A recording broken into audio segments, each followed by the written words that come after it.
ഇതൊരു കഥയാണ്. കാലത്തിന്റെ കറുത്ത കാളവണ്ടിയിൽപ്പെട്ട് കറങ്ങിപ്പോയതായിട്ട് തോന്നുന്ന ഒരു സ്ത്രീയുടെ കഥ.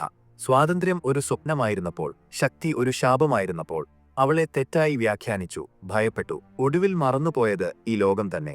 1910 ബ്രിട്ടീഷുകാർ അടിച്ചമർത്തലിനൊപ്പം സാന്ദ്രമായിട്ടിരുന്ന ഒരു നാട്. ഭയവും വിശ്വാസവും തമ്മിൽ പിടിച്ചുകുലഞ്ഞുപോയ ഗ്രാമങ്ങൾ. അതിന്റെ ഹൃദയത്തിൽ തീയെപ്പോലെയുള്ളവളുണ്ടായിരുന്നു.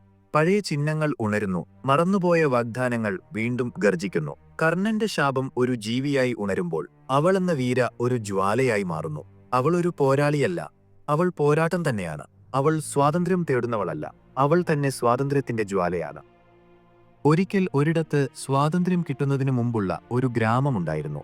ശാന്തവും സുന്ദരവുമായിരുന്നു ആ ഗ്രാമം. പക്ഷേ ബ്രിട്ടീഷുകാരുടെ ഭരണം അവിടെ ഒരു കരിനിഴൽ പോലെ പടർന്നു. 1910 മുതൽ 1940 വരെയുള്ള കാലഘട്ടമായിരുന്നു അത്. നമ്മുടെ രാജ്യത്തിന്റെ ഒരു പഴയ ചിത്രം പോലെ ആ ഗ്രാമം ഓർമ്മകളിൽ നിറഞ്ഞു. അവിടെ ആ ഗ്രാമത്തിലെ ഒരു പഴയ ക്ഷേത്രത്തിൽ റാണി എന്നൊരു പെൺകുട്ടി കളിച്ചുകൊണ്ടിരിക്കുകയായിരുന്നു. അപ്പോഴാണ് അവൾ ഒരു പഴയ ലിഖിതം കാണുന്നത്. ചന്ദ്രന്റെ വെളിച്ചം ആ ലിഖിതത്തിൽ പതിച്ചപ്പോൾ അത് പതിയെ തിളങ്ങി. പെട്ടെന്ന് റാണിയുടെ മനസ്സിലേക്ക് പഴയ ഓർമ്മകൾ മിന്നൽ പോലെ വന്നുപോയി. അതിലൊന്ന് കർണൻ എന്ന ധീരനായ ഒരു യോദ്ധാവിന്റെ കഥയായിരുന്നു. അവന്റെ ജീവിതം ദുഃഖം നിറഞ്ഞതായിരുന്നു. ഇപ്പോൾ റാണിയിൽ ആ യോദ്ധാവിന്റെ ശക്തി വീണ്ടും ഉണർന്നിരിക്കുന്നു. ബ്രിട്ടീഷ് പട്ടാളത്തിനും സ്വന്തം രാജ്യത്തെ ഒറ്റുകൊടുത്തവർക്കും എതിരെ അവൾ ഉറച്ചുനിന്നു. റാണി തന്റെ ശക്തിയുള്ള കുതിരപ്പുറത്തേറി ഒരു കൊടുങ്കാറ്റ് പോലെ മുന്നോട്ട് കുതിച്ചു. അവളുടെ വരവ് നാശത്തിന്റെ തുടക്കമായിരുന്നു. യുദ്ധക്കളത്തിൽ അവളുടെ കുളമ്പടികൾ മുഴങ്ങി. ഒരു തണുത്ത കാറ്റുപോലെ ഒരു മുന്നറിയിപ്പ് മനസ്സിൽ മിന്നി. കർണന്റെ അഗ്നി തിരികെ വരുമ്പോൾ സാമ്രാജ്യങ്ങൾ വെണ്ണീറാകും. അതേസമയം മങ്ങിയ വെളിച്ചമുള്ള ഒരു രഹസ്യ അറയിൽ ചില വിചിത്രമായ ചിഹ്നങ്ങൾ തിളങ്ങി. അതൊരു ഭീകരമായ യുദ്ധത്തിന് തുടക്കമിടുകയായിരുന്നു. ഉറച്ച മനസ്സുള്ള റാണി ആ പോരാട്ടത്തിലേക്ക് എടുത്തുചാടി. അവിടെ വിചിത്രമായ വസ്ത്രങ്ങൾ ധരിച്ച മന്ത്രവാദികളോടൊപ്പം അവൾ ഒരു മാരകമായ നൃത്തം ചെയ്യുകയായിരുന്നു. അവളുടെ ഓരോ ചലനവും അവളുടെ ഉറച്ച തീരുമാനത്തെ കാണിച്ചു. റാണി ഒറ്റയ്ക്ക് പോരാടി. തോൽവി എന്താണെന്ന് അറിയാത്ത മനസ്സോടെ അവൾ മുന്നോട്ടു പോയി. അപ്പോൾ കഥ പറയുന്നയാൾ പറഞ്ഞു, അവൾ വെറും സ്വാതന്ത്ര്യത്തിനു വേണ്ടി പോരാടുന്നില്ല, അവൾ സ്വാതന്ത്ര്യത്തിന്റെ ഒരു തീജ്വാലയാണ്. വരാനിരിക്കുന്ന ഒരു വലിയ കൊടുങ്കാറ്റിന്റെ കറുത്ത മേഘങ്ങൾ ആകാശത്തിൽ നിറഞ്ഞു നിന്നു. താഴെ ഒരു ബ്രിട്ടീഷ് ജയിലുണ്ടായിരുന്നു. അവിടെ കർണന്റെ ആത്മാവ് വീണ്ടും ഉണർന്നപ്പോൾ ഒരു മൂടൽമഞ്ഞു പോലെ അത് ഉയർന്നു പൊങ്ങി. റാണിക്ക് തൂക്കിലേറ്റാനുള്ള സമയം അടുത്തെത്തി. അവളുടെ കഴുത്തിൽ കുരുക്കുമുറുകി. എന്നാൽ അവളുടെ കഴുത്തിലുണ്ടായിരുന്ന ഒരു ഒളിപ്പിച്ച പെൻഡന്റ് ആ ഭീകരമായ നിമിഷത്തിൽ ഒരു നേരിയ വെളിച്ചം പുറപ്പെടുവിച്ചു. തൂക്കുമരത്തിന്റെ ആശ്വാസമില്ലാത്ത നിമിഷത്തിൽ ആ കയർ പതിയെ കത്താൻ തുടങ്ങി. നൂലുകൾ ഒന്നൊന്നായി പൊട്ടി. അതൊരു ദൈവിക ഇടപെടൽ പോലെ തോന്നി. കഴുമരം അഗ്നിയിൽ പൊട്ടിത്തെറിച്ചു. അതൊരു മരണമായിരുന്നില്ല, റാണിക്ക് ലഭിച്ച അതിരുകളില്ലാത്ത ഒരു പുനർജന്മമായിരുന്നു അത്. റാണിയുടെ കണ്ണുകൾ സ്വർണ്ണ വെളിച്ചത്തിൽ തിളങ്ങി.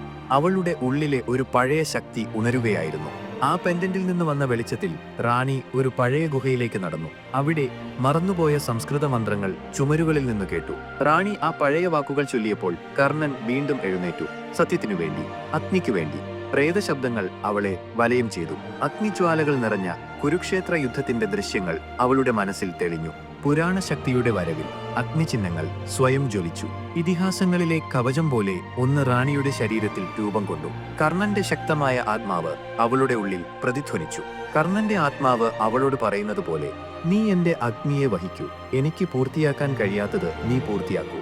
അതേസമയം ബ്രിട്ടീഷുകാരുടെ ഒരു രഹസ്യ അറയുടെ നടുവിൽ കേണൽ സെഡ്ജ്വിക്കെ എന്നൊരാൾ അവരുടെ ദൈവനിന്ദകൾ പാടി ഇന്ത്യയുടെ വിശുദ്ധമായ വസ്തുക്കളെ അപമാനിച്ചു. ഒരു പഴയ അസുരന്റെ പ്രതിമയുടെ മുന്നിലിരുന്ന് ഇരുട്ട് പരക്കുമ്പോൾ അയാൾ ദുഷ്ടതരങ്ങൾ പറഞ്ഞു. ഓരോ വിലക്കപ്പെട്ട വാക്കും ഭൂമിയെ കുലുക്കി. സാമ്രാജ്യത്തിന്റെ ദുഷ്ടാത്മാവ് ജനിക്കുകയാണെന്ന് അത് വിളിച്ചു പറഞ്ഞു. പീഡിപ്പിക്കപ്പെട്ട ആത്മാക്കളാൽ ബന്ധിക്കപ്പെട്ട ഒരു കൊളോണിയൽ ഭൂതം നിലം വിണ്ടുകീറുകയും ആ പ്രതിമ തകരുകയും ചെയ്തപ്പോൾ ഒരു ഭീകരരൂപം ഉയർന്നു വന്നു. പഴകിയ ചുവന്ന കോട്ടും ലോഹം കൊണ്ടുള്ള താടിയെല്ലും തിളങ്ങുന്ന നീരക്കണ്ണുകളും കൊളോണിയൽ അഴിമതിയുടെ തെളിവായിരുന്നു അത്. കേണൽ അലറി, ഇന്ത്യയിലെ ദൈവങ്ങൾ മരിച്ചു. സാമ്രാജ്യം ഒരു ആത്മാവിനെയും വണങ്ങില്ല. ഒഴിഞ്ഞ ഒരു തെരുവിൽ ഒരു ഭീകര ജീവി നിശബ്ദതയെ തകർത്തു. റാണി പ്രത്യക്ഷപ്പെട്ടപ്പോൾ അവളുടെ അലർച്ച പ്രതിധ്വനിച്ചു. മിന്നുന്ന നിയോൺ വെളിച്ചങ്ങൾക്ക് മുന്നിൽ അവൾ ഒരു പുരാണ വെളിച്ചം പോലെ നിന്നു. റാണി ഇപ്പോൾ പൂർണ്ണ കവചം ധരിച്ച് ജ്വലിക്കുന്ന കുതിരപ്പുറത്തേറി. അവൾ കർമ്മത്തിന്റെ അഗ്നിയിൽ നിന്ന് വന്ന ഒരു പ്രതികാര ശക്തിയായി മാറി. അവളുടെ ചങ്ങലകൾ തീയിൽ തിളങ്ങി.